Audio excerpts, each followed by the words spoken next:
Critical scholars, critics, generally allow that there are sources behind each of the four Gospels. In other words, the author used sources. Someone could say, yeah, but we don't know who the author is.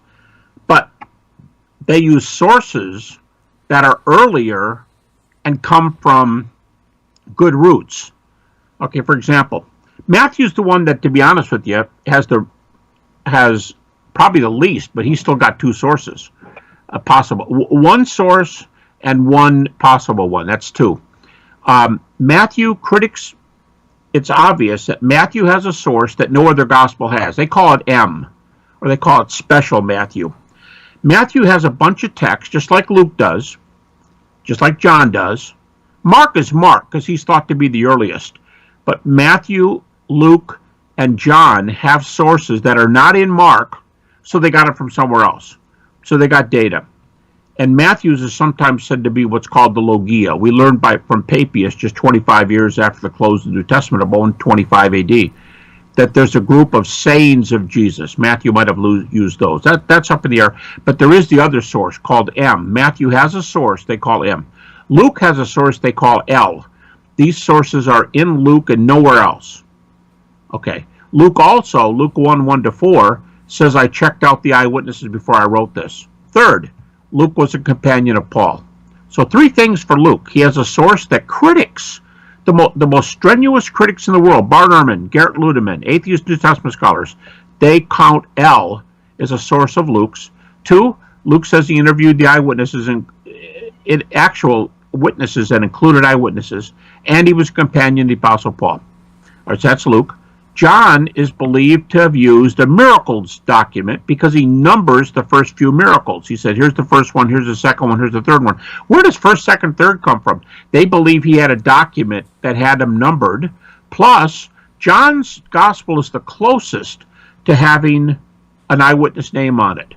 In John 20, verse 24, there's like an affidavit there signed by the community. It's thought to be in Ephesus. Traditionally, it's the church in Ephesus. But it's like an affidavit, a signed affidavit, hey, I saw these two people married, and I'm a witness. You know how you put witnesses on marriage certificates. Well, they think there's an affidavit on John's gospel. And the community there says, this is he who wrote the book, and we know that his witness is true. And of course, the predominant view is that he's the disciple whom Jesus loved, the beloved apostle. I think that's mentioned 5 times in the book, the beloved apostle. And by the way, John, the only gospel that doesn't mention the apostle John. He doesn't mention himself, is the idea. And they say it's true. Now, there's something on all 4 gospels. One more thing.